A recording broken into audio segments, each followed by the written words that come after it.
మీరు గత 5 సంవత్సరాల నుంచి మీకు అంతకుముందు వాలంటీర్లు వచ్చి చేసేవాళ్ళు కదా? అన్ని సౌకర్యాలు ఉంటాయి. ఇప్పుడు 6 నెలల నుంచి వాలంటీర్లు రావట్లేదు. చాలా ఇబ్బంది. మీకు అంతకుముందు ఎలా ఉంది, ఎలా ఉందమ్మా? అంతకుముందు బాగుండేది. ఇప్పుడు వాలంటీర్ కావాలంటే సచివాలయానికి వెళ్ళాల్సి వస్తుంది. వాళ్ళు మన ఇంటికి రావట్లేదు. అది పెన్షన్ కూడా ఇప్పుడు ఎలా తీసుకుంటున్నారు, అప్పుడు ఎలా తీసుకునే వాళ్ళమ్మా? అప్పుడు తెల్లారపేటకి వచ్చేవాళ్ళు వాలంటీర్లు. ఇప్పుడేమో వస్తున్నారు కానీ తర్వాత కొంచెం లేట్గా అలా వస్తుంది. ఇప్పుడు వాలంటీర్లు ఉంటేనే బాగుంటది. మీకు అన్ని అప్పుడు వాలంటీర్లు అన్ని చేసేవాళ్ళమ్మా? ఏదైనా చూసేవాళ్ళు, చక్కగా అడిగేవాళ్ళు. వాలంటీర్లు కావాలంటారు? రావాలి కావాలి. ప్రభుత్వానికి ఏం చెప్పదలుచుకుంటున్నారు? వాలంటీర్లు పెట్టమని చెబుతారు. వాళ్ళు లేనప్పుడు లేదు, వచ్చిన తర్వాత నీళ్ళని అయ్యని ఇయ్యని అన్ని ఇచ్చారు.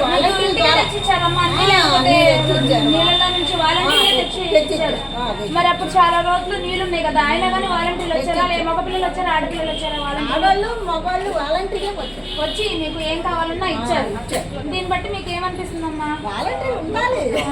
మరి అమ్మ, మీకు 3 months బ్యాక్ వరదలు వచ్చాయి కదా, ఆ వరదల్లో 2 రోజులు వాలంటీర్లు రాలేదు. 3వ రోజు నుంచి వాలంటీర్లు వచ్చారు. రానప్పుడు ఎలా ఉంది, వచ్చినాక ఎలా ఉంది?